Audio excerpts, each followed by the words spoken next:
ಸ್ನೇಹಿತರೆ ನಮಸ್ಕಾರ. Usually disc bulge ಆದಾಗ ಅಲ್ಲಿರ್ತಕ್ಕಂಥ ಒಂದು ಕಾಮನ್ ಹೇಳಿಕೆ ಏನಂದರೆ ವೆಯ್ಟ್ ಲಾಸ್ ಮಾಡಿ ಹೊಟ್ಟೆ ಕರಗಿಸಿ, ಇಲ್ಲ ಅಂತಂದರೆ ಡಿಸ್ಕ್ ಬಲ್ಜ್ ಆಗೇ ಇರುತ್ತೆ. ಪ್ರೆಗ್ನೆಂಟ್ ವುಮೆನ್ಗೆ ಡಿಸ್ಕ್ ಬಲ್ಜ್ ಆದಂಗೆ ನಿಮಗೂ ಆಗಿರುತ್ತೆ ಅಂತಕ್ಕಂಥ ಒಂದು ಕಾಮನ್ ಆಗಿರ್ತಕ್ಕಂಥ ಹೇಳಿಕೆಗಳನ್ನ ಕೇಳ್ತಾ ಇರ್ತೀವಿ. ಬಟ್ ನಮ್ಮ ಜೊತೆ ಇದ್ದಾರೆ ಸರಳ ಅಂತ.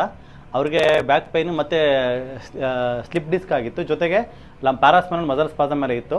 ಒಂದು ಸರಿ ಪ್ರಿಕ್ ಮಾಡಿ ಇಂಜೆಕ್ಷನ್ಸ್ ಎಲ್ಲ ಕೊಟ್ಟ ಮೇಲೆ 50% ಎಷ್ಟು ಕಡಿಮೆ ಆಗಿದೆ? 50% ಕಡಿಮೆ ಆಗಿದೆ.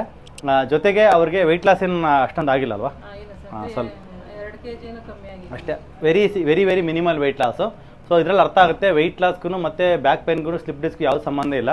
ನೀವು ಜಪಾನಿನ ಸುಮಾರು ವೆಯ್ಟ್ ಲಾಸ್ನ ನೋಡಿರ್ತೀರ. ಅವರು ಈ ಒಂದು ಸಬ್ಕ್ಯೂಟ್ ಫ್ಯಾಟ್ ಅವ್ರಿಗೆ ತುಂಬ ಜಾಸ್ತಿ ಇರುತ್ತೆ. ಮಿನಿಮಮ್ ಅಂದರೆ 200 ರಿಂದ 250 kg ಇರ್ತಾರೆ ಒಬ್ಬರು.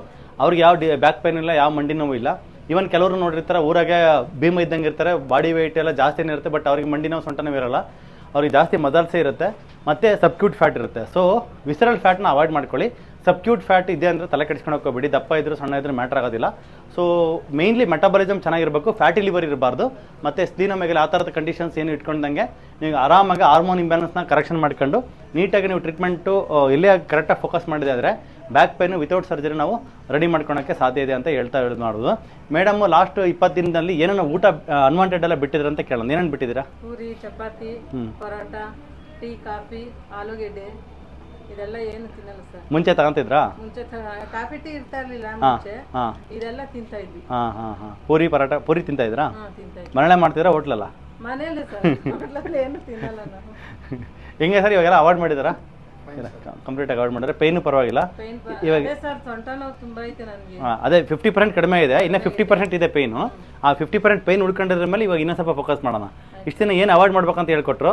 ಇವಾಗ ಏನೇನೆಲ್ಲ ತಗೋಬೇಕು ಅಡಿಷನಲ್ ಆಗಿ ಹೆಲ್ತಿ ಆಗಿರೋ ಫುಡ್ನ ಫಸ್ಟ್ ಅನ್ಹೆಲ್ತಿ ಆಗಿರೋದು ಅವಾಯ್ಡ್ ಆಗಬೇಕು ಫಸ್ಟ್ ಲೆವೆಲಲ್ಲಿ. ಫ್ರೂಟ್ಸು ಯಾಕಂದರೆ ಫ್ಯಾಟಿ ಲಿವರ್ ಇರೋದ್ರಿಂದ ಫ್ರೂಟ್ಸ್ನ ಅವಾಯ್ಡ್ ಮಾಡೋಣ. ಒಂದು 3 ಮಂತ್ಸ್ವರೆಗೆ ಅವಾಯ್ಡ್ ಮಾಡೋಣ. ಫ್ಯಾಟ್ ನಾನು ನೀಟಾಗಿ ಎಕ್ಸ್ಪ್ಲೇನ್ ಮಾಡ್ತೀನಿ. ಅದು ಮುಖ್ಯವಾಗಿ ನಾವು ಎರಡನೇದಾಗೆ ನಮಗೆ ಕಾಲು ಈ ತರ ಇದುಗಳು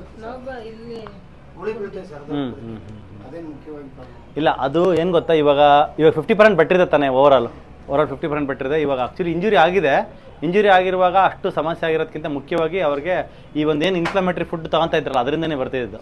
ಇಲ್ಲಿ ಬರ್ದಂಗೆ ನೀವು ಬರೀ ಅವ್ರನ್ನ ವಿಡಿಯೋ ನೋಡ್ಕೊಂಡು ಅವಾಯ್ಡ್ ಮಾಡಿದ್ರು ಇಷ್ಟೊತ್ತಿಗೆ ನೋವು 50% ಬೇಡ, ಅಟ್ಲೀಸ್ಟ್ ಒಂದು 25% ಅಂತ ಕಮ್ಮಿ ಆಗಿರ್ತಾ ಇತ್ತು.